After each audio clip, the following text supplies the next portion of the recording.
and welcome to Star Blood Chronicles. I'm your captain, Dragonpaw.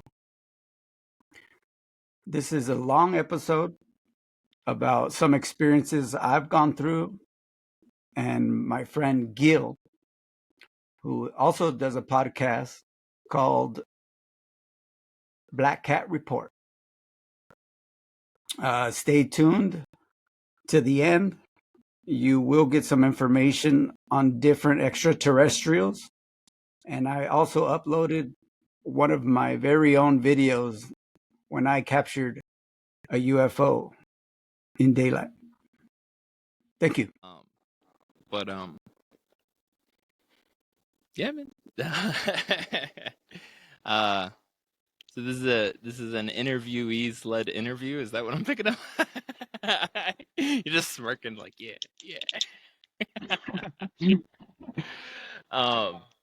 Cool. Well, yeah. So my name's Gil. I'm the co-host of Black Cat Report podcast. So we focus on UFOs, cryptids, true crime, paranormal, all that. We really try to hone in on the rarest of the rare. Like it kind of it pains us if we have to cover a story or a case that there's more than like 3 podcast episodes from other people about. Like we really try to get into like how far into the fringe can we go. Mm-hmm. And with that, when we do cover more mainstream or more like widely covered subjects, we try to come in from an angle of like more research, more depth, more information. Like, what are all these other folks covering, and kind of delivering the same story, kind of towing the same line. And when we dive in, we just kind of ignore all that, and we're like, look at these massive parts of the story that everybody's leaving out. Like a perfect example, I would say, one of the funnest ones, I think too.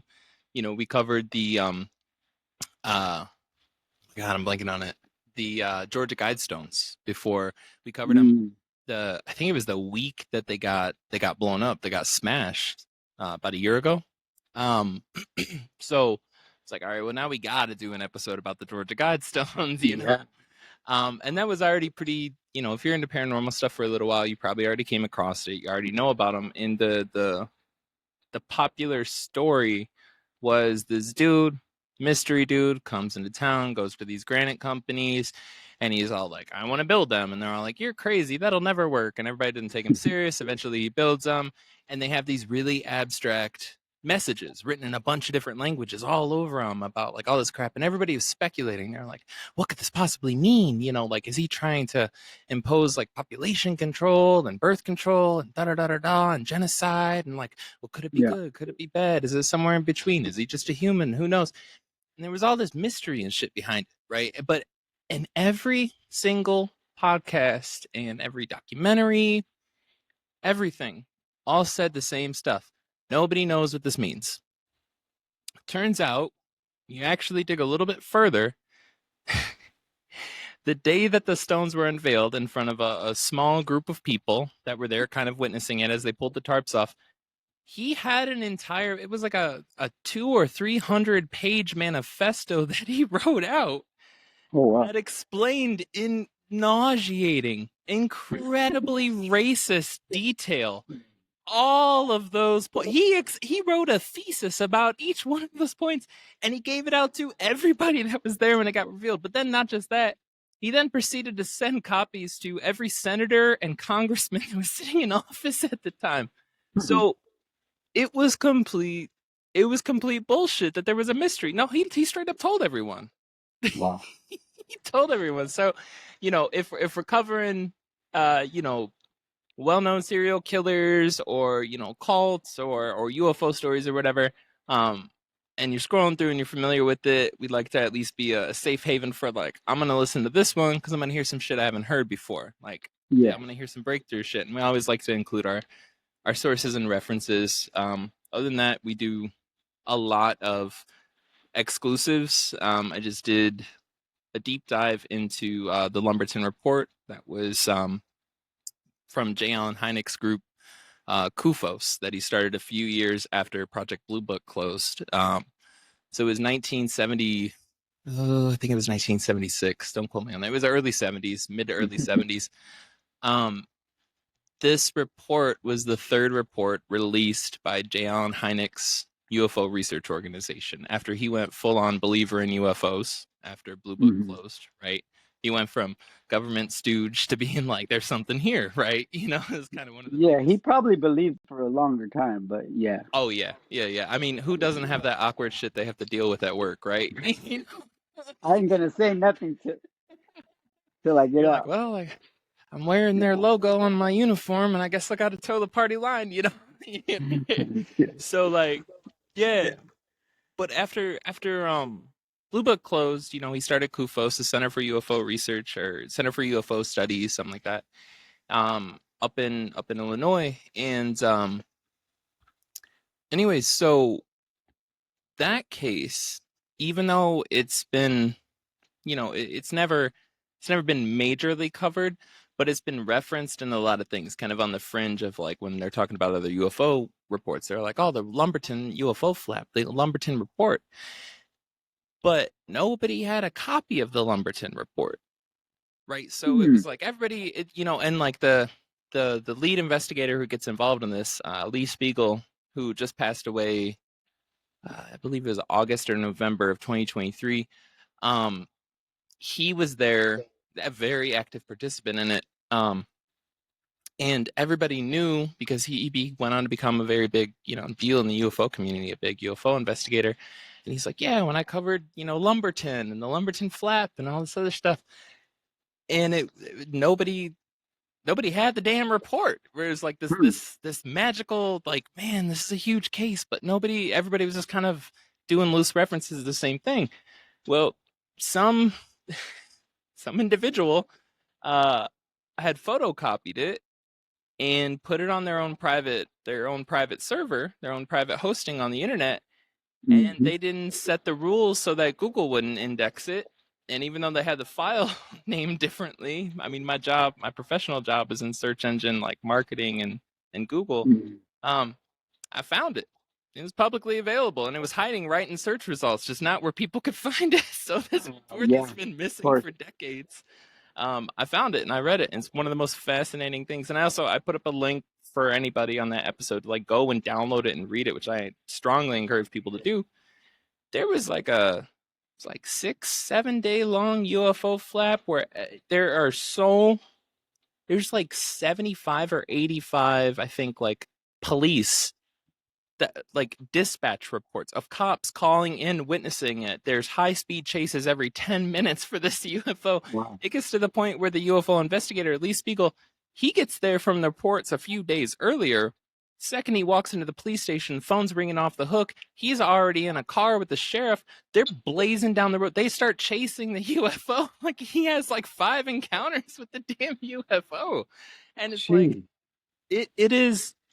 I started off the series as a 2-part series, but you know, I started off by being like, fuck Roswell, fuck Rendlesham, fuck the Phoenix Light, like fuck all these. None of them have the evidence that this case has, you know. Yeah. So we're not chasing the fame of covering the most, you know, popular kind of like cases, but we're chasing the, you know, the actual fruit, you know, the fruit that's kind of sitting higher up on the tree that's harder to reach, right?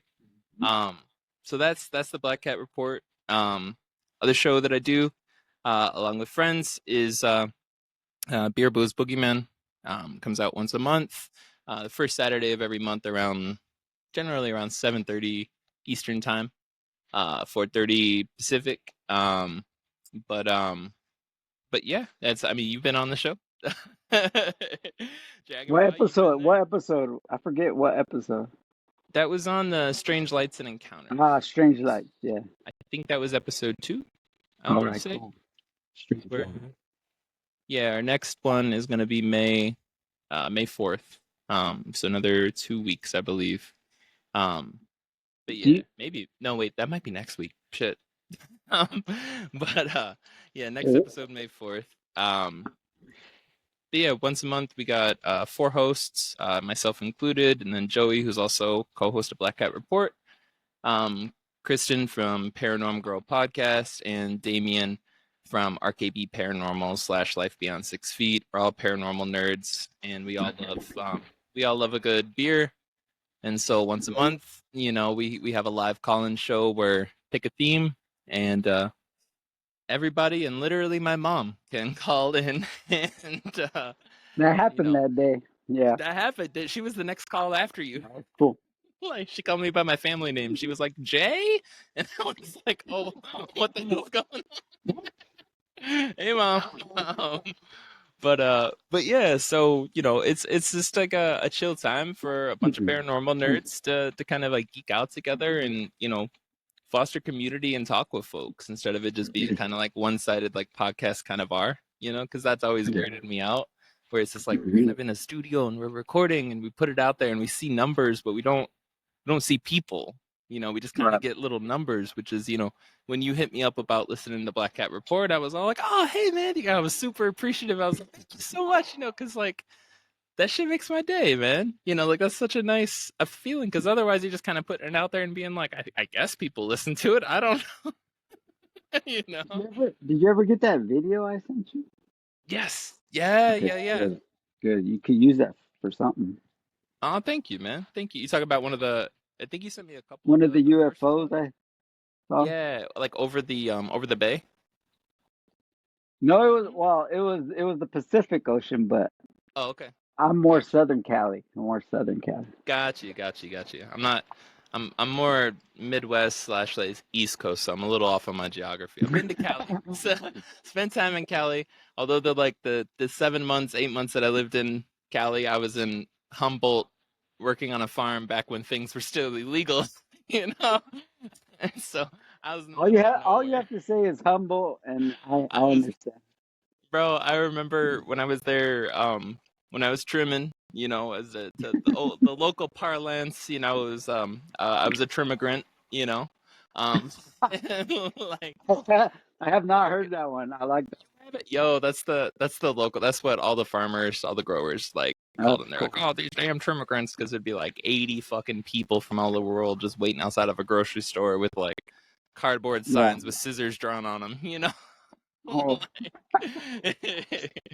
But that's yeah, I was working like right next to Murder Mountain, which they did the Netflix series about. huh. Because you had you had who was it? Well, you had like the Mexican cartels that were like up there and like up in Humboldt, you know. I mean, you had folks from like La Ema, like like up there, like it was Yeah. from like a bunch of maybe some old school like hippie folks to like the cartels moving in, and like the old school hippie folks are a little more laid back than the cartels. Let me tell you that much. A little bit. Just a poquito. But then you got Bigfoot too to worry about. Dude, okay, yo, thank you for bringing that up. So that I was not a Bigfoot person back then, right? Like at all. I mean, I knew about it from like my childhood and shit like that, and I always loved, History Channel after 10 o'clock. I guess like the most ridiculous shits on there. Some of it's good, some of it's just like, could this broken mirror be the key to finding Atlantis? And you're just like, what the? Why is it always that voice? Too? Every time, bro. But so yeah, but no, when I was up there and I was trimming, I was with two folks from Catalonia, one person from northern Mexico, and somebody who was a local, and then myself, from the Midwest. And we're all kind of together, living in this camp for months on end, like trimming weed. And at night we'd be chilling with the leaders, the folks that owned the operations and shit like that. Guns out everywhere, just kind of like it's a very paranoid time of year, right? With management. Yeah. What's that? With Yeah, management. yeah. That's mountain management. There you go. But we'd always just be chilling and like drinking at night after like trimming for 12 hours and sitting by the campfire and just shooting the shit. And somebody brought up Bigfoot. And I laughed. And you could have heard a fuckin' pin, bro. Mm-hmm. Like, I'm sitting there with, like, one dude who's literally like I mean, he's not anymore because like the law's changing and shit. I mean, he's all on the straight and narrow. Good for him. But like, you know, he's a very high up, uh, very wealthy, very well loaded, firearm wise. You know, kingpin Right. basically. This is his operation, and you know, kind of his soldiers there, right? And anyways, and they're all locals, right? And then and when Bigfoot came up and I kind of like snickered, um it was just dead. It went from laughter just straight up like dead stares, like looking They're at like, me. And bro, that was the, you know, like when you're in a new area, a new situation, and you make a joke that just bombs, and like you're like, oh, I crossed a line here, like, oh shit, like that was that. Like they looked at me like I was the dumbest motherfucker on the planet, and I was just like, oh, y'all like serious. really believe this? Like it was, I'm getting goosebumps thinking about it. Like it was, I was like, well, my body's in a ditch, I'm screwed. You know, like this, Do I get one phone call? Give me one phone call. just one. It's just, I'm just gonna be calling my own voicemail, cussing at myself. That's all it is. Honestly, I ain't even trying to call out. Um, but but yeah, that was, and that was something I eventually like realized. You know, the folks that live in those areas, some of the folks are definitely just capitalizing on, you know, the tourism. Good for them. You know, a lot of these towns, that's literally all they got, you know, in terms of like Yep. financial options and employment and stuff. But a lot of folks don't take that shit as a joke. And if there's one thing that's always shown true in history, is that when the locals are telling you something and they're taking it serious, the broader Western world might laugh at them, but eventually that broader Western world has egg on their face. Yep. You know, where they're like, "Oh, you can do this, and you can cure this with this, and da da da da da," and everybody's like, "Ah ha ha, these primitive bastards." And then 20 years, 30 years later, they're like, "Actually," and it's like, they fucking told you. They've been living there for thousands of years. We just rediscovered this Yeah, no, we discovered. It's like, damn, again. Yeah. strange phrasing. But yeah, yeah, Bigfoot shit. That changed my tone in me personally. Like seeing that, Yeah. you know, like you know, also low key having my life kind of in an awkward moment. But you know, what would cause folks to go from joking and laughing, and you know, they were all hucksters. They were all joking about shit all the time. But what would cause them to get that serious? Like you could have said the DEA was coming in, and that would have been their emotional response. Like it was like Right. pin drop, serious, and I was like, oh, I Okay. insulted you like real bad just now. Yeah. But yeah, man. So walk me towards some UFO encounters. Yeah. UFO encounters. And tell me, you know, hop in Dragon Ball like if um this has been similar for you. But something I've been like slowly starting to realize is I have had sightings like in my life that for whatever reason, and I think it's just because it wasn't my priority in life at time, but like eventually, you know, kind of like old mementos and stuff like that, they kind of get buried in the bottom of your drawers, like, you know what I'm saying, your cabinets, or they get Mm-hmm. lost and shit. And then something kind of triggers it, and then you remember, you're like, holy fuck, that did happen to me. And you're like, how the fuck did I forget about this? Like for me, like in that, my earliest sighting, I was actually in um I was in a car with folks at probably it was late at night. That's all I know. It may have been between 11 and 3 in the morning or something like that, but it was in northeastern or kind of northeastern. It was in do you know where Nacogdoches is in Texas? Yep. Okay, got you. Middle of fucking nowhere, basically. Okay. So it's like 70% of the state. But You're not lying. Yeah. but yo, it's like kind of northeastern-ish Texas, but not true northeastern. You know what I'm saying? It's getting out from the center, but not. But it's in the middle of nowhere. I think it's the oldest city in Texas. Oh wow. It's been there forever. But so we were driving between Nacogdoches and towards Houston, and late at night, and it's kind of still like hill country out there. It's kind of on the edge of hill country in northeast Texas. You have like the pine curtain and like hill country and everything. And super late, we're hearing like the only thing on the radio. I remember like the CD player and shit was broken. This is back in like 2000. Would have been like 2010, 2011, something like that. So we're getting back there in years, right? And everything is broken besides the radio. So it was just some like Baptist preachers, and they said, "Fire upon them." it's just like the echoes of like Wow. that country Baptist preacher while you're driving on a country. Like we've all heard that. You're late at night and you're like, damn. Like all acoustic style? Oh yeah, Just dude. the And voice? just some like some shitty little like they probably only got like a 9-mile range like AM radio station from some little church, and they're just playing old sermons on a repeat. No, That that's was all we creepy already. Yeah. Well, so we're driving. It would have been November, and we're kind of going up and down these like large hills. They're all like cow fields and shit, and kind of coming up on the we're coming up on the crest of a hill, and way off in the distance, and you can see 10, 15 miles out there, right? Way off in the distance, in like this kind of like fog, is this massive glowing orange balloon kind of like light inside of this fog. And when we were miles away, we're at least like 10, 15 miles away, right? And from that far away, especially this is the first time we're driving out there, like that could be some spotlight on a building outside of a farm, that could be a radio tower, that could be anything. Just kind of being illuminated by the light.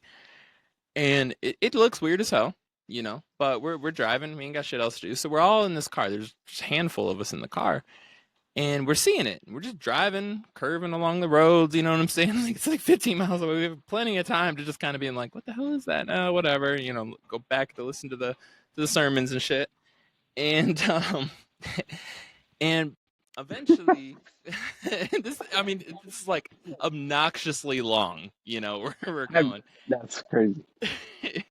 We get up to this tiny little, one stoplight town, right? And we're maybe a quarter of a mile, half a mile from it at this point. And at that point, we realize that the light is next to a water tower.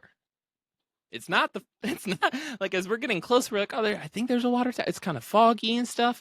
And then we realize that it's a separate, it's not the fog is not enveloped or wrapped around the water tower. The fog is hovering off to the side of the water tower.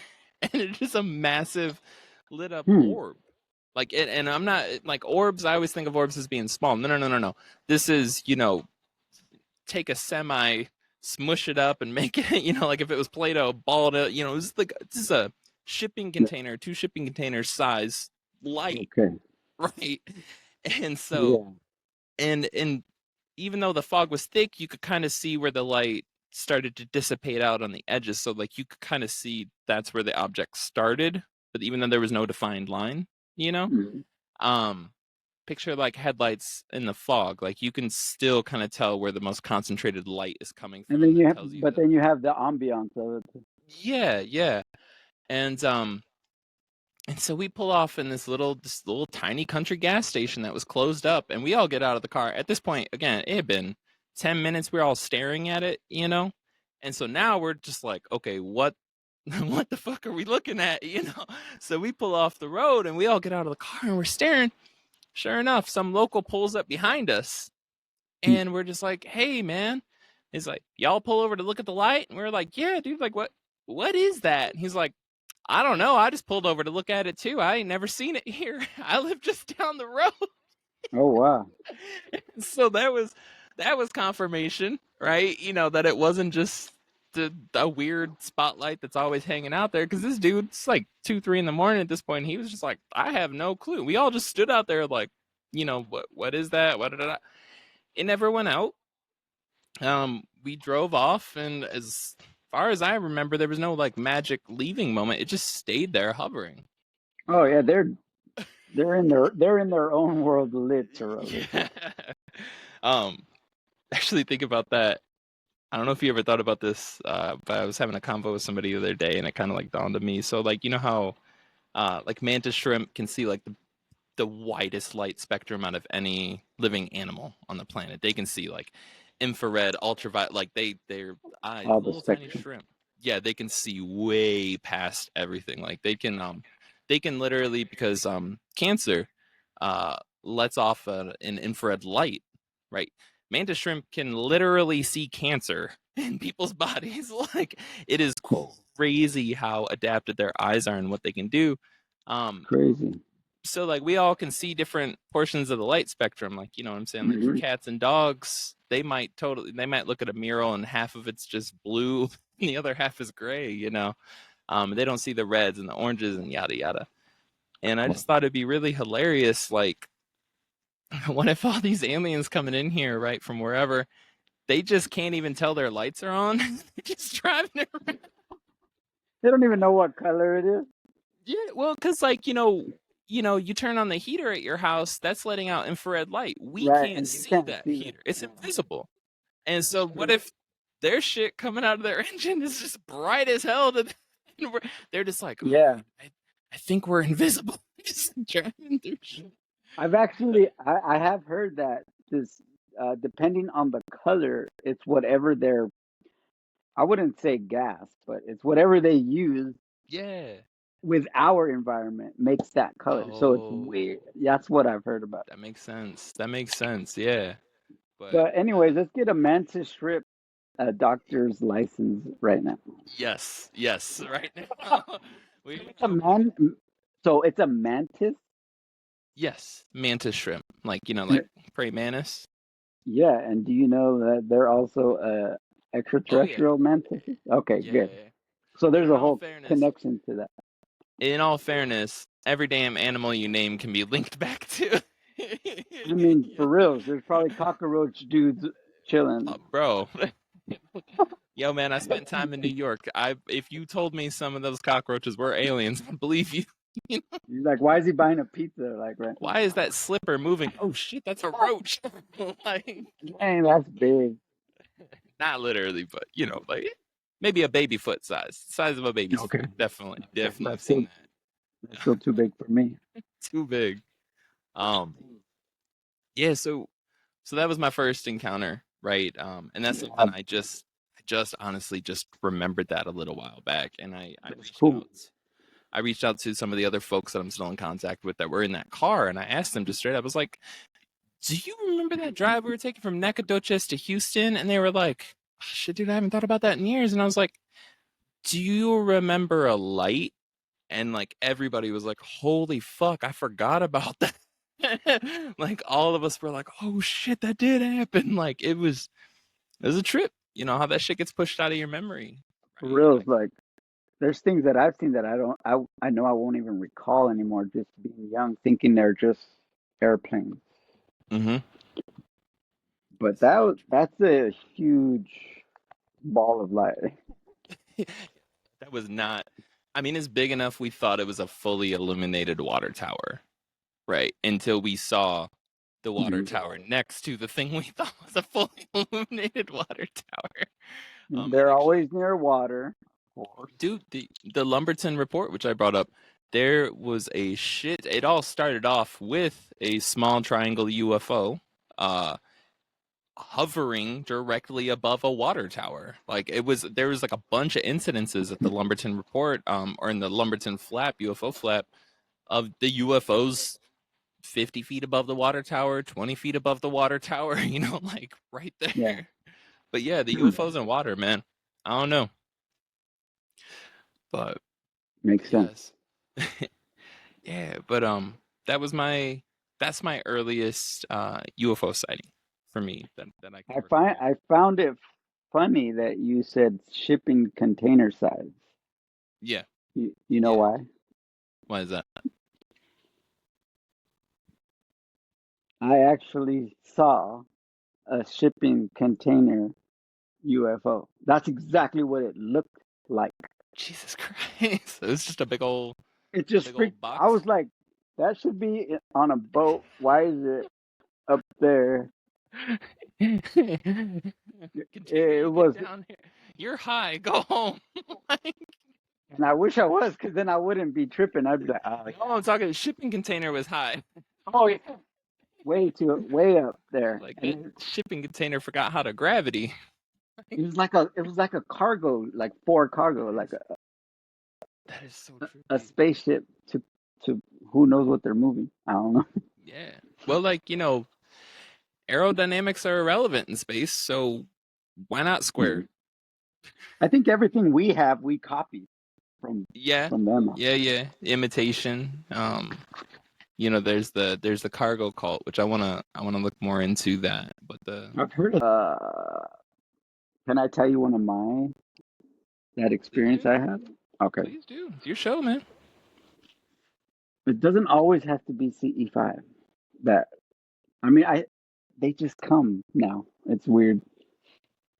So I had been seeing very fast moving dots in the sky at night the night prior, shooting over me as I'm outside.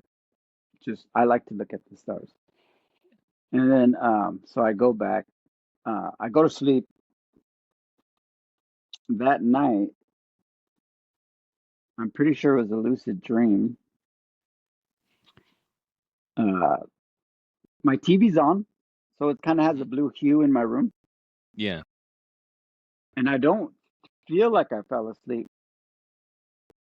but I open my eyes and I'm kind of rising out of the bed, and I'm looking at the TV, and it's a blue hue, but it's more static. It's not an actual TV show, which I never have static on my now LED TV. Yeah. I don't know if people still get that, but I Not don't remember not seeing that. since like the analog days. Not since like the tube TVs and like, That's just what it cable looks and like, all that right? jazz. Yeah, Yeah, yeah. it's scrambly, and I'm rising up out of this bed right here. Oh hell no.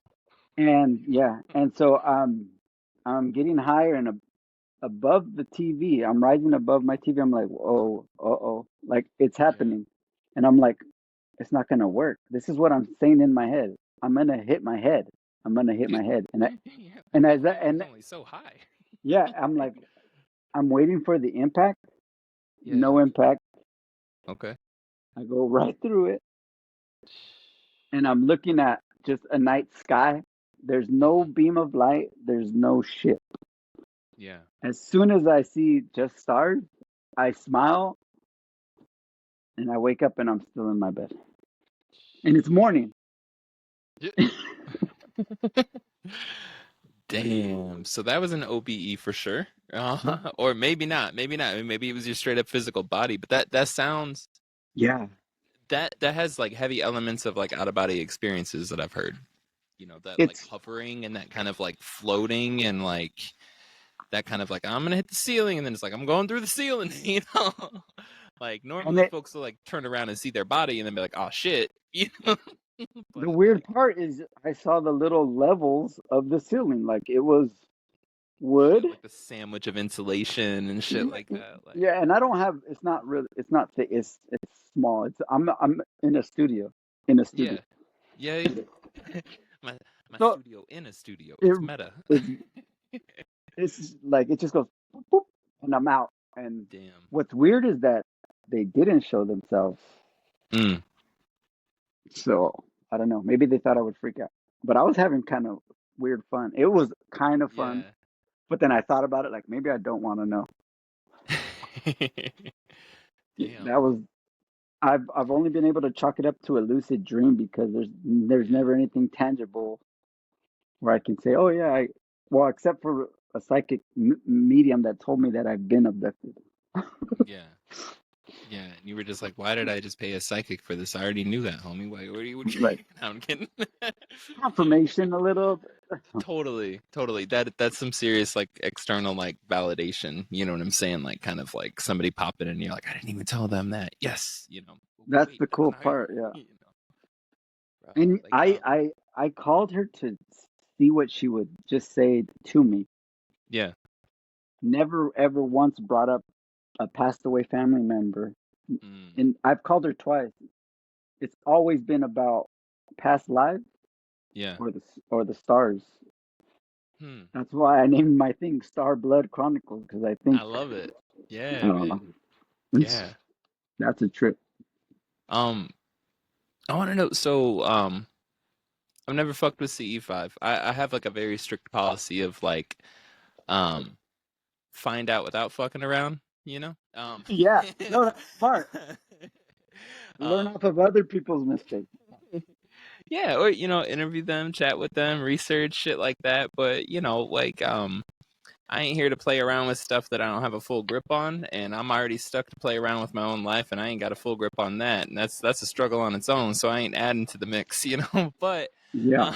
um, but I want to ask though. So, and this is like a very, very, very common thing that I've heard from folks that fuck around with CE5 with close encounters of the fifth kind, human initiated contact, right? Generally done through a meditative practice, a very specific meditative practice. You have the Stephen Greer aspect of it, Dr. Stephen Greer aspect of it. I'm not a huge fan of him, but at the Mhm. same time, there is a whole culture outside of that with an almost identical practice. Who started it first? I don't know. Point is, it's a thing that we got now, right? Or a practice that exists now. A lot of folks say that opens up a door, that opens up a gateway. That like, I've heard a lot of folks say, no, I wouldn't be caught dead doing that because you don't know the shit that you just opened yourself up to. Kind of like busting out a Ouija board. You know what I'm I saying? was Like, just gonna say it's the same yeah. thing. It's like, yo, man, hey, you're kind of just like putting a call out there and being like, who can answer? Like, kind of hopping on a chat room in like the late '90s. Like, you don't know who's on the other side of that username. Yeah. you know. Um. So was this stuff happening after you messed around with CE5? Even though you weren't doing CE5, you were just going to sleep. But like, Yeah. um, Well, so COVID got me into a real spiritual awakening. So okay, CE5 was just a piece of it. I yeah, mean, yeah, totally, I meditate every night yeah. as much as I can. I've also had a lucid dream of going into inner earth. So that's another weird freaking Oh thing because shit. I was meditating to the beings called the Anshar. Okay. They're a blue race of beings supposedly in the hollow earth. Hmm. And I was just meditating like you think of it, but nothing happens, right? But that night I see all these different levels of Earth's crust as I'm going, Shit. and then I wake up and it's morning. Yeah. I don't have missing time because Mm. I'm always asleep. So Yeah. Yeah. I I think I just woke up in the morning, cool dream. Yeah. Yeah. It's kind of sneaky on their part. Yeah, bro, like I wonder that too. So with like abductions and stuff, right? There's all these other controls, there's all these other things, and at least in my mind, I look at it the same way that we go out, we take animals from the wild, we tranquilize them, we subdue them. If they're an alligator, we put a towel over their eyes, right? You know what I'm saying? And it like calms Or you them get a down. cat. Yeah. It They hate cats. Did you know that? that's why I got two, baby. That's why I I don't got like two gators. black. I'm sitting over here. I ain't fucking around with shit. I'm inviting a lot of shit, spiritually and like dimensionally and shit like that. But I got two strong black cats at my house. I am completely oblivious to 90% of the shit going on, and I got a very powerful witch for a mother. So I'm good, man. No, I'm out here, I think you're Uh, protected. I'm good, there's something about remaining ignorant that actually does protect you. Yeah, and that's another thing to go off of what you're saying. Opening a door, I don't think you have to necessarily use an app. I think you're Yeah, the door, right? yeah, And yeah, I'm just trying to open it. yeah. But where's I going with that? But the Where were we? where were we? Um, oh yeah. So with like abductions and stuff, I look at how, and we only have our human nature and our imagination to try to compare ourselves to the actions and motivations of any external entities, right? That's the closest we can get, is the limits of our own imagination and our sight, right? Mm-hmm. And doing that, I'm like, what do we try to do? We try to capture the animal as quickly, and this could be for preservation or just protection, even, right? Capture it as quickly and quote unquote humanely as possible Human. with the least amount of shock that we can give to the animals, right? And I'm talking about like, anti-poaching groups and people that really, really care about the well-being, health, and happiness, mental health, and everything of the animal, whatever it happens to be. They're trying to the best of their ability to keep that animal comfortable, right? During, maybe tagging it with the GPS to make sure assholes Yeah. aren't right here shooting it so they can make their boner pills in some country, like, right?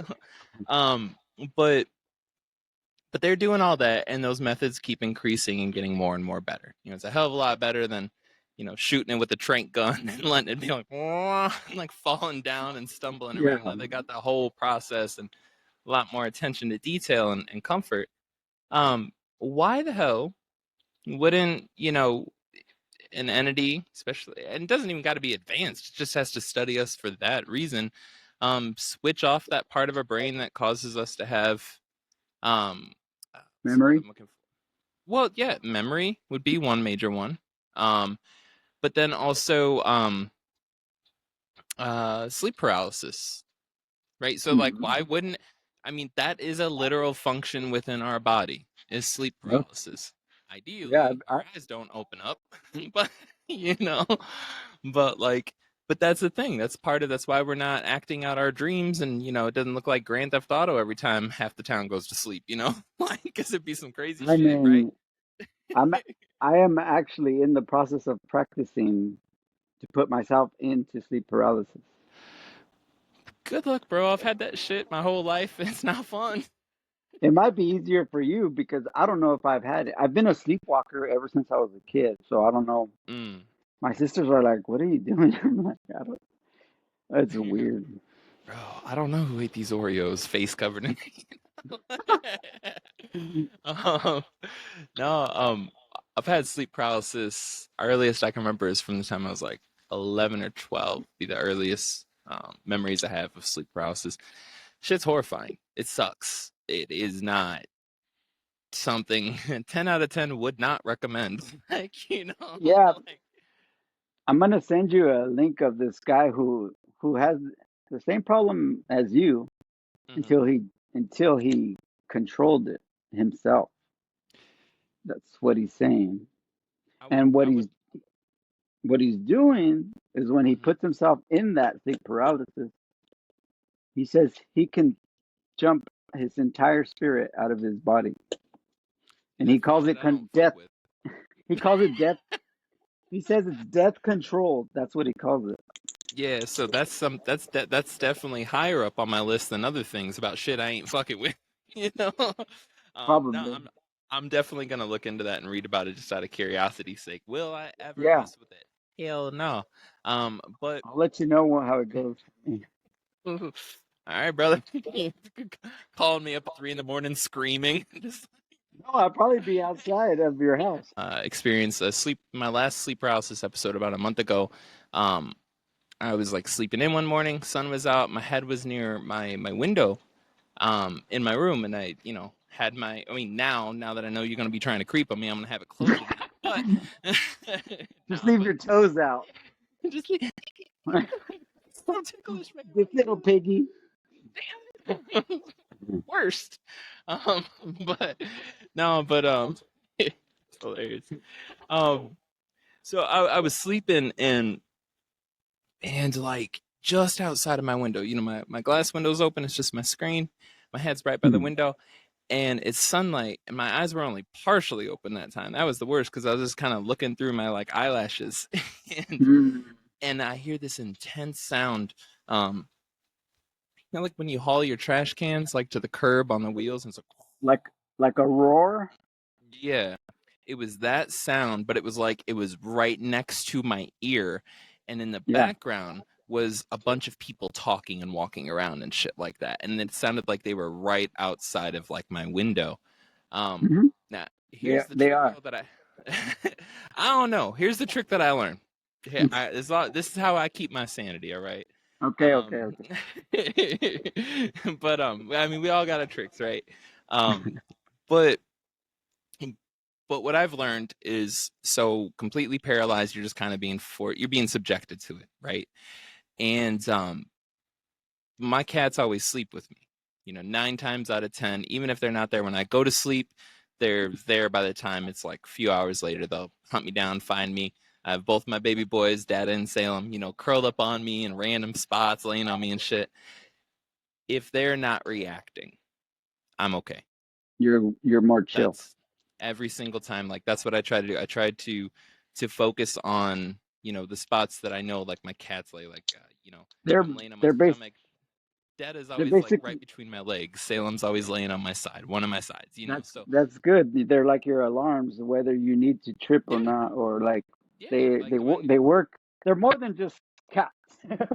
yeah, no. I That's mean, first they're my sons, then they're cats, yeah. they're There spiritual you go. protectors.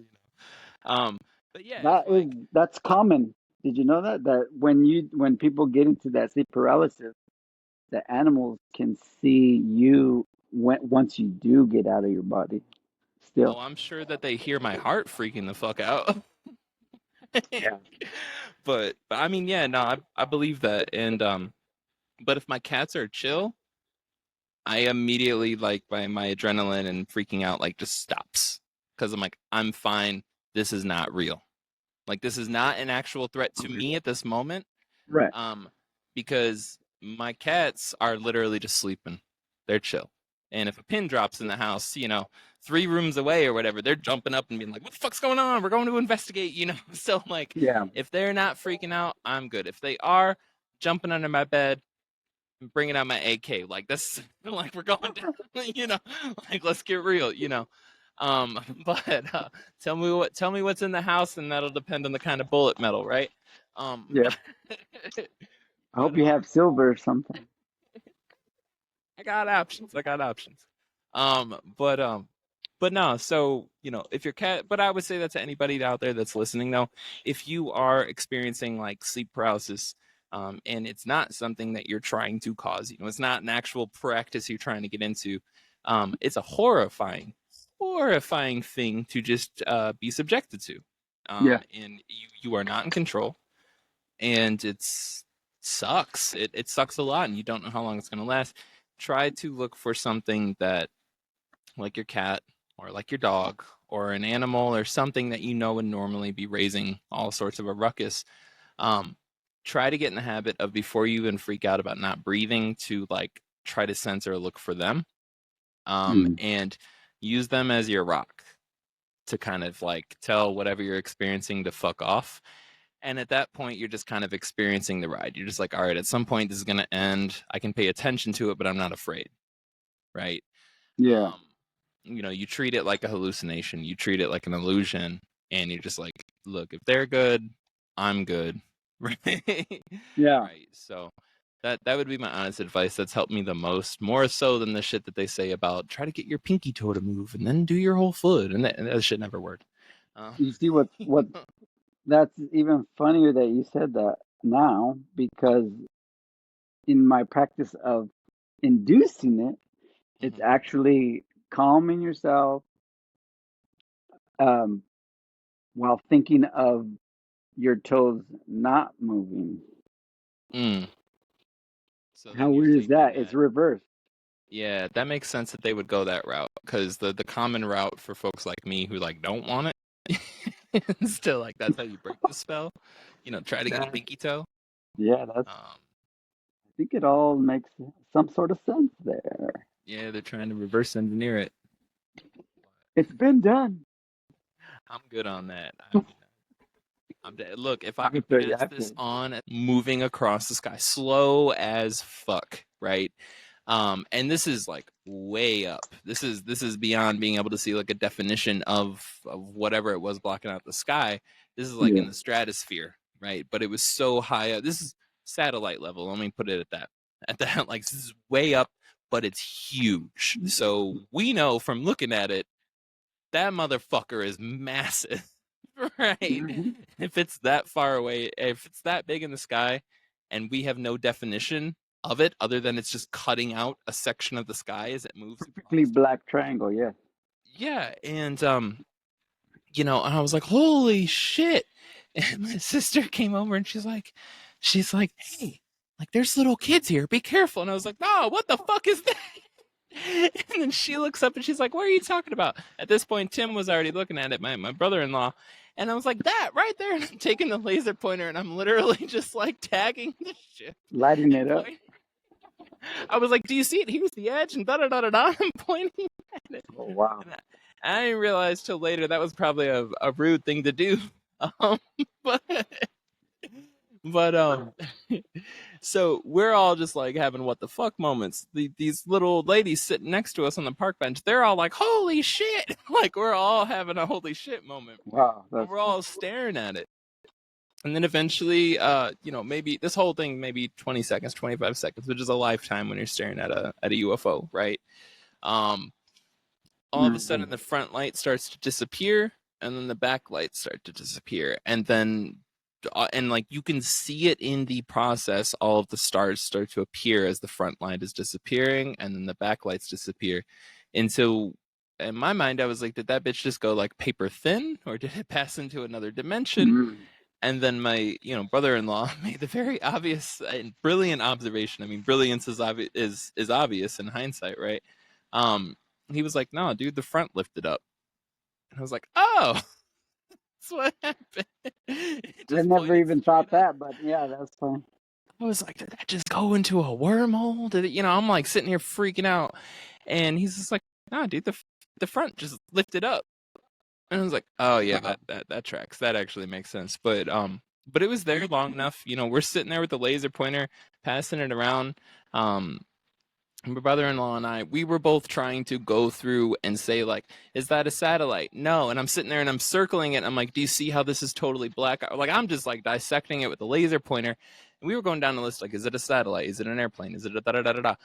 And we had long enough that we were trying to debunk it while we were staring at it.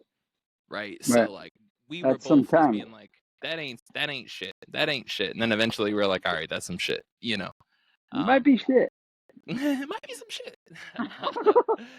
So yeah, that was ours. And is so cool though.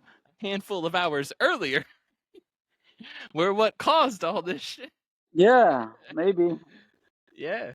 So what I think though, now that you say mine was ahead of time, sort of. You would be 3 hours behind. So 11 o'clock for us is 7 o'clock for you. So do they just dart over there after they're in California? They just dart over there? Yeah. I think it was the same one. I mean, there's not. They had a crew here. Yeah, there could have been a whole CE5. They're like, what? Show yourself when you hear CE5. Yeah. See, but what was creepy about mine was behind me and from the Pacific Ocean is probably where they all came from. Probably. They just go over chilling. Yeah. But like what blows my mind though is like with you were doing a CE5 meditation same day. Essentially within a few hours of, plus or minus of when we were having an experience on the literal opposite end of the country. Right. So like I'm in North Carolina, you're in California. Opposite end, 3 hours difference in time zone, right? And same night, same time. You were doing CE5. You had the Dorito graph, the triangle shaped graph, like appear above you. You saw it. I'm on a mountain thousands of miles away. We see a triangle craft while there's folks that are also doing CE5. And here's the thing, when I talked to Dan Zetterstrom later and realized in the dark, I was like, wait a second, I know this voice. I've fallen asleep listening to his podcast. And I was like, are you Zetterstrom? And he's like, yes, I'm him. Da, da, da, da. And I was like, oh shit, But yeah, so they were doing CE5. They didn't see the UFO. They had no idea. They were down below and like a viewing kind of area looking out over the gorge, over the valley. We were up higher and with a less obstructed view of the sky. We didn't have any trees or anything above us. And it was my ex-partner who got bored of staring into the darkness that looked up at the stars and saw it. Dan had no clue. Dan, his partner, the dog, none of them had any clue until they came up, and the crew of the old ladies and I, and like my family and the mother with her 2 kids, we were all like, "Holy shit, that was insane!" We were all freaking out about it. And Dan's just like, "What? I missed the UFO we were summoning." Yeah, you did. And so But we were isn't sitting that? on the other side. I like that word. Not really, but yeah, technically, yeah. I saw. I didn't picture it going up. Mm-hmm. I've researched that they can almost turn into the sky. Like if they, I don't know if they stop or just take off, but we're seeing a reflection. Okay. That's just something I heard. As a gift to you, I would. Yeah, I'd be like, "Here you go. You can take my monkey paw. I don't need it." Like, I'll stick with the dragon paw. there we go. There we go. Nice. But yeah, So let's get to the Dorito. yes, love them. Remember I called it that? Yeah. Buying Dorito. Yeah, I was just about to say it. So, a year ago, it would have been June 16th, I believe, was the date. But Yeah, like, that's you we knew the both. date better I than have it somewhere. me. Yeah. Yeah. So, and this is how Dragon Paw and I kind of like connected. I mean, we had chatted before that, but that was kind of the moment where I was like, "Holy shit!" Because He literally flipped out on his podcast. Go check it live out. on air. You can see it. Episode 2, Black Cat Report. While Dragon Paw's on there, you watch me completely ignore him in the call while the other hosts are talking to him. I'm pulling out every You're just like electronic this. device I got, trying to find shit. I'm just talking like, oh, okay. You're like, what the fuck? Yeah, but I mean, I'm a data nerd, and so like I saw the dots connect, and like, look, I might not remember what day it is, but I do remember connections between data and points very well. That's what I do professionally, right? And This and time it that, was 3 points. yeah, nice. But yeah. So I mean, to say that it sparked some shit, I was like, wait a second, I know exactly what the fuck happened. Hold on, like stop the show. But yeah, so it would have been, I believe it was June 16th, 2023. My ex-partner, my sister, my brother-in-law, and I, all 4 of us, we drove up just outside of Asheville, North Carolina, to a place called Linville Gorge. How do you spell that? Lindell? I'll just say. Linville Gorge. If you look up the Brown Mountain Lights, you'll be able to find Linville Gorge really quick because it's Everything has a Ville at the end of it over there, huh? pretty much, yeah. Okay. So it's our version of San, right? San, we just throw it at the end. Daniel-san. Daniel-san.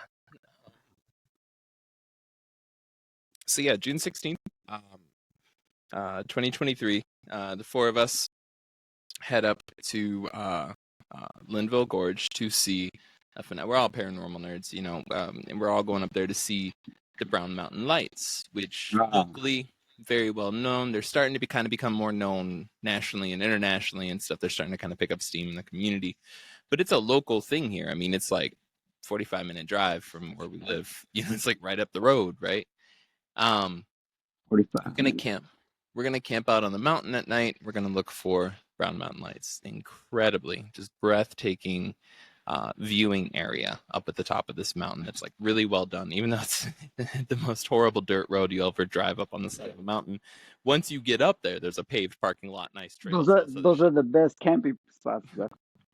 We were in a lifted it was like, I don't remember what kind of, I'm not a car person, but it was like a Ford F-250 style like car. I think it was a Chevy, but big ass truck, lifted, and it was bottoming out going up this road. So like it's a very rough road to get up.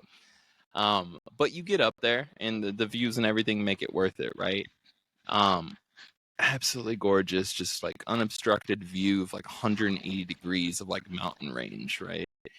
And you go up there, you wait for nightfall, and if you're lucky, you'll be able to catch the Brown Mountain Lights, which have a long history of appearing.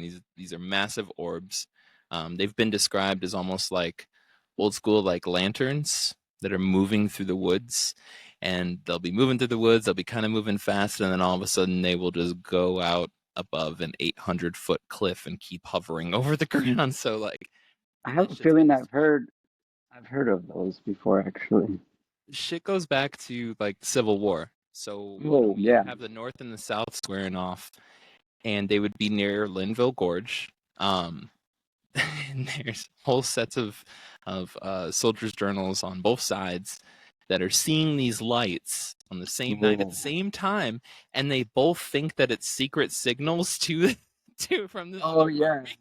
They're like, "Oh shit, they're signaling an attack," and the other person's on the other side like, "Oh shit, they're signaling attack," but they're both observing the Brown Mountain Lights floating around. So, Talk about mixed signals. bro, so I mean, if you're going to talk about an unbiased observation, like that's a pretty good one in hindsight to be like, yeah, they were seeing something, and it wasn't either one of them because they both freaked the Wow. fuck out, you know. And that's what started the war. No.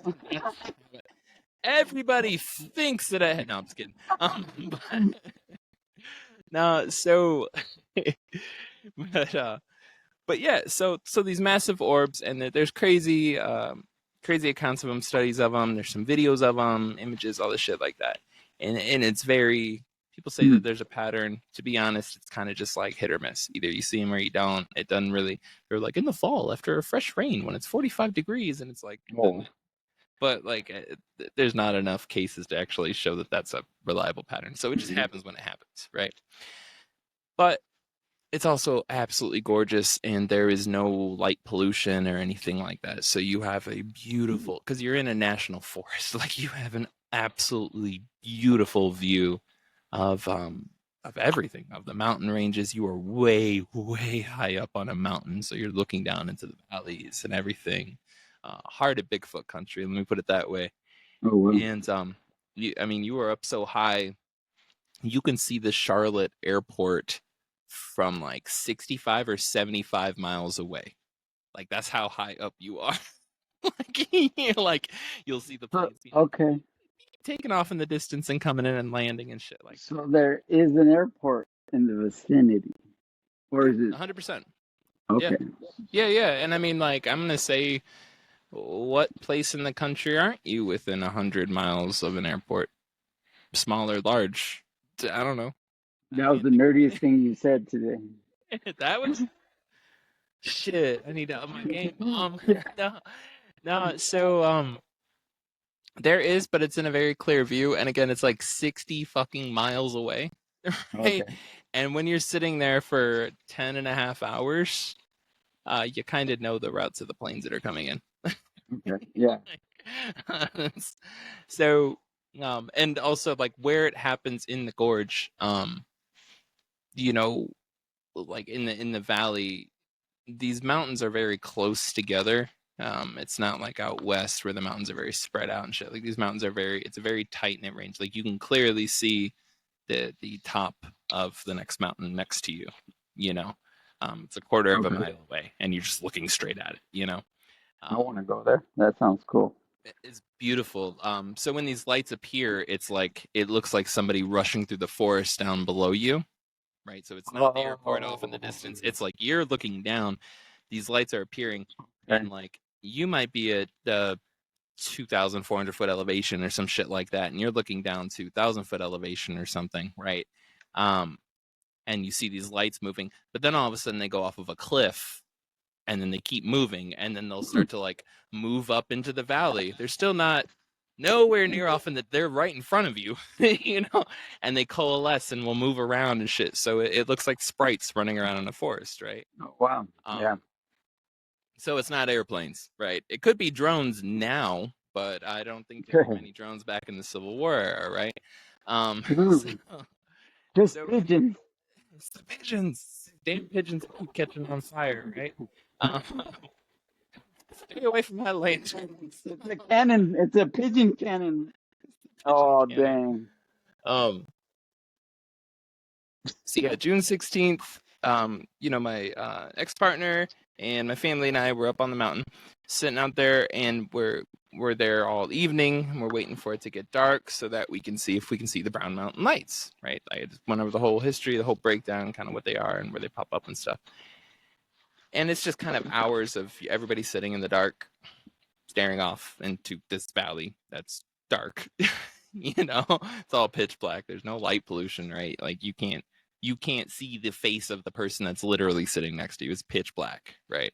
So yeah, everybody's just kind of chilling, you know, chatting. I'm just over there chain smoking, you know, just kind of hanging out, you know. And at some point in the evening, I would say around like 10:30, 11 o'clock at night, it was my ex-partner sitting to the left of me. There was like a park bench, right? So ex-partner sitting to the left of me in the center, my brother-in-law sitting just to my right, and my sister being a goober, just kind of like running around and like talking to there was like 3 or 4 other groups of people that were also there to try to see the lights, right? There were some locals and stuff who lived just at the bottom of the mountain, and she's just kind of running around being the socialite that she is. And I remember there was a mother and her 2 kids. There was these fucking rad as hell. I absolutely love them. But these old ladies who were all in their like late 70s to early 90s that had all managed to come up the mountain by themselves and just like drive up there. I have no idea how they all got up there. What the hell were they driving? The one lady, that's what I was wondering. I was like, yo, like, but the other they all lived in the town directly at the bottom of the mountain. So like this is their backyard. They've done that before. Yeah. And lady had some crazy stories about her UFO sightings, and she had seen the Brown Mountain Lights like 8 times or 9 times in her life. And she's like, that's what they were all there for. They were like, yeah, we've all seen them a bunch of times. They're absolutely beautiful. They're gorgeous. They're worth the drive up here. They don't always happen, but it's a nice thing to come out and just hang out with your friends and look for them, you know. But they all had their stories. So, and then there was Dan Zetterstrom and his now fiance, I believe soon to be wife, but him and really awesome partner and their dog Pork Chop, or was it Chopstick or Pork Chop? Anyways, beautiful little pit bull, total sweetheart. And they were all up there. I didn't know it was Dan at the time. I ended up meeting him later.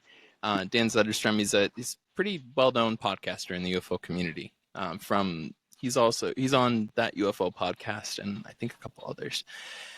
Well, Dan Zetterstrom and his partner, whose name escapes me right now, and their dog Pork Chop are kind of way off to the side of this main group of us sitting on the park bench. These little old ladies who are all like in their like wheelchairs and shit, and my sister kind of running around between different groups talking to folks.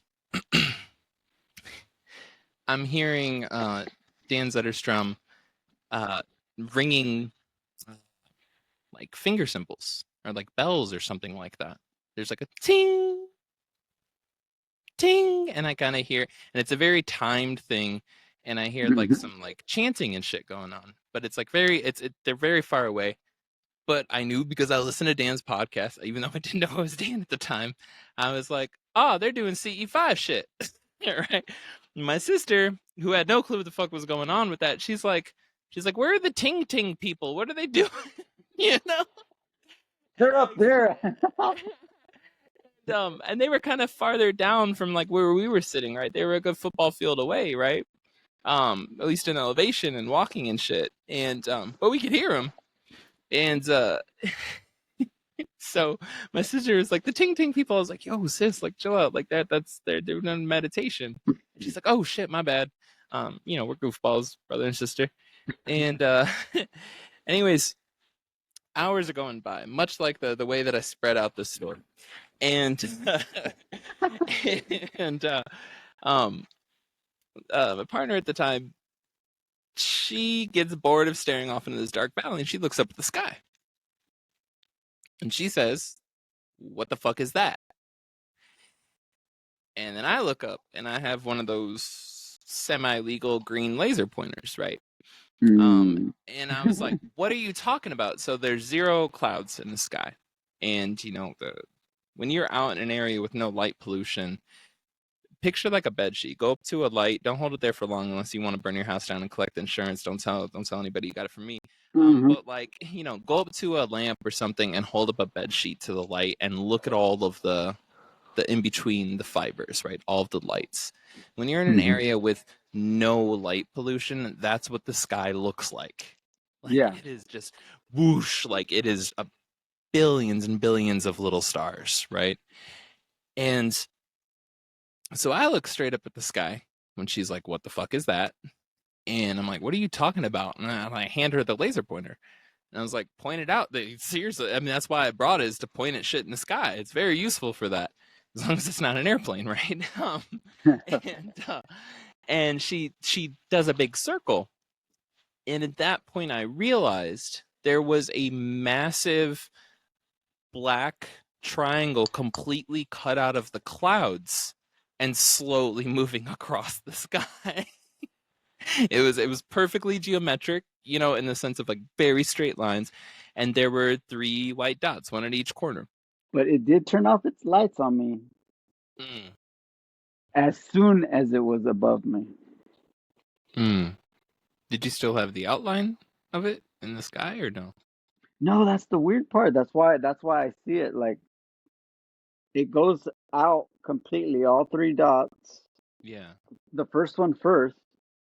It's like a Yeah. and then it's gone, and it's like nothing is there. I see the stars behind it. I think it was doing the same move. Like I really Yeah, like my it could brother, have. like in hindsight, the shit that, that my brother-in-law said like made the most sense, because like if you're underneath an airplane that's like lifting up, like that's going to affect the view of the triangle, right? If you hold Yep. a piece of paper above you that's in the shape of a triangle and you start to lift up the elevation, the tip towards higher up towards the sky, eventually it looks like it just disappears. And that's kind of how Yeah. the lights went. They phased out. When I was looking at it, Yeah. they were phasing out. Like And then I'm like, oh no, it was just the angle of the ship. Duh.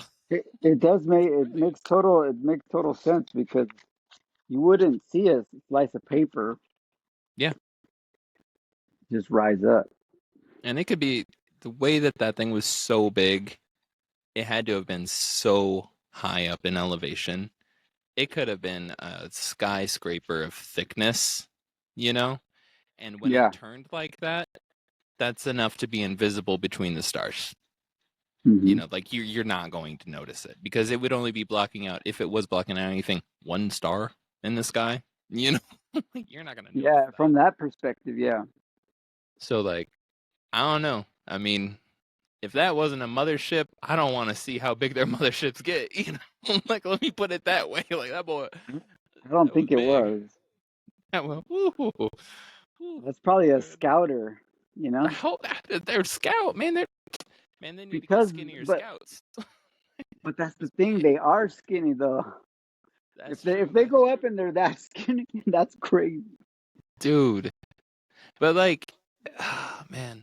I mean, even our stealthiest one is Yeah. a triangle. Yeah. Yeah. An observation. Everything's merging, it seems like the veil is thinning, as they say. I think our observation of the veil is increasing. I don't think the veil's thinning. That's it.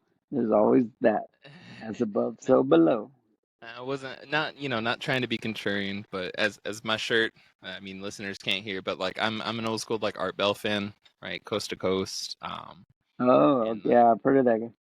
yeah, I'll send you some links. I bet you get down with them. But there's something cool listening to old radio broadcasts, right? From like the 90s, early 90s and stuff. And something I've noticed that's honestly reduced my anxiety in life a lot. Not that I'm a particularly anxious person, but in terms of following politics and global events and how humans are being humans, right? It's a great way to get anxiety, keeping up with how humans are reacting today. Go check the trends on Twitter, right? For real. But hearing the top news headlines and the stories and the way people are taking and expecting things for upcoming events, listening to news reports, and people are speaking with pure sincerity from 30 years ago, 20 years ago, 10 years ago, you realize A, we've always been talking about the same shit. B, every one of them has been wrong. All of the stock market's going to crash, invest in gold, buy gold now buy silver. This is the biggest day in blah, da da da da da, and this and that. Iran's The going to end pop of off with this end shit. times. Like it's been the same like 15 stories over and over and over again. Yes, And as I a did general, notice. yeah, and it's so true. Like I've had days where I'm listening to an old news like program from 1995, and it is identical to the words that I just heard in a news report today about global politics and shit. And this might be it. But with that, you have the other things. You have folks talking about paranormal, and there's been a push, a trend that I've seen in the exact same way of 30 years ago, they're being like, this seems like the veil's thinning. It seems like it's lifting. It seems like we're becoming more aware. And everybody starts saying that's because of spiritual awakenings coming up. That's because our souls are going to open up. That's because da da da da da. That's what they were saying. That's been the same trend, and it challenges me where I'm just like, well, we collectively have amnesia apparently, but at the same time, I don't think that the veil's thinning. I think we're just looking at the veil closer. I see that more too. Like, Yep. listening to the old shit in the 90s where they're just like, they were just discovering the chupacabra. No matter, yeah. Well, they probably called it something now. Yeah. The way I see it, it doesn't matter which way it's showing itself. It's just it's strong. Yeah. And especially because I'm open to it too. Mm-hmm. I'm with you on that. I'm fascinated. Well, I think, and popularity in this genre, like let's call it what it is. It's a genre of people's interest, right? It is for me 100%. It's becoming easier for folks that are into it to reach a wider audience and to speak to folks, just as we're doing a podcast right now. Used to have a whole damn TV crew and tens of thousands of dollars of funding to do one episode on something. Now it's you got $10 and a Wi-Fi connection. You know what I'm saying? So like the conversations are going to expand and the knowledge is going to spread. Right. Yeah, and that's what my main purpose is to give people a good grasp on what people can't grasp. Yeah. Dude, and I absolutely been digging your show. Been loving it. I don't know. I'm out here to brag a little bit on this one. I may have been the first person to drop you a 5-star review on Spotify. That was me. Okay. Did you really? That was me. Damn. That was me, bro. I support, man. I support. I told you I was. But and it was. I didn't even know you were listening. I thought you were just waiting, like when you had time one day. No. I mean, no, bro. I don't go check your Spotify. That's me that dropped that first review. I take credit here. Thank you very much. And honestly, anybody listening to the show right now, if you made it this far, that's because you like the content. For the love of God, it takes 5 seconds, man. And man, it makes you feel so good. Please, Spotify, iTunes, wherever you're at, even if you have to invent a new place to listen, leave this man a good review. He's got a great heart. He's kicking ass with the content. Like he's coming in and just like I see like you felt inspired, you felt the passion, you had the background behind it, Dragon Paul. Like I saw that with you. What is that? It has no wings. It looks like a Tic Tac, and it's the third one I've already seen in the same trajectory. coming out of the same place of the sky.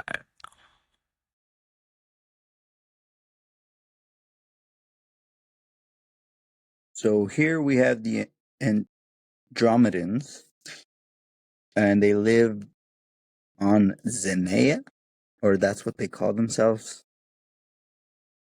They are a Lyran colony who left Vega to settle in the Zenitian system, Andromeda constellation.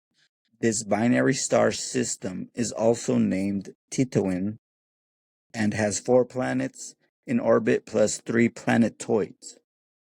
The Zenae, as they call themselves, are an extremely spiritual race, equivalent to the Oharai Arcturians, and are mistaken for them sometimes because of the blue tone to their skin for males and a little bit lighter for females. Females can even have golden skin and golden hair. Their origin goes back to the Ta'al Lyrans, that's Taal, Ta'al Lyrans of the Man system. It's actually called that. Where do you think we got our name from? Who fled the war and settled in Vega system. It is there that their physical features evolved to a bluish skin. In a second time, due to overpopulation on their planet Adara, a group decided to migrate to form a new colony. As well as the Zygons, the Zene adapted their genome to the atmospheric conditions and components of their new planet, as Lyrans know so well how to do these things. They can live up to 1,800 T years, which is Terra, which means Earth, Terra. They call us Terrans, and we call ourselves Earthlings, but we are Terra. That's where the word dirt in Spanish is tierra. The Zene are a peaceful and discreet civilization. They are part of the Galactic Federal of Worlds.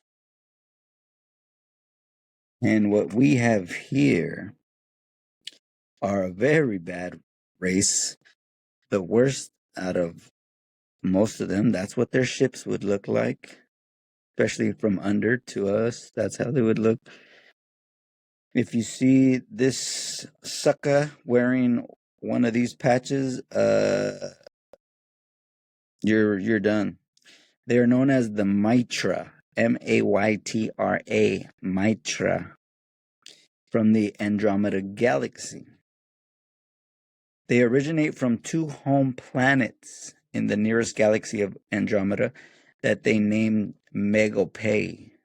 They are your worst enemy, and the worst enemy of all races in this galaxy. Basically, they are considered parasites by everyone except by those who manage to create alliances or mutual interests with them.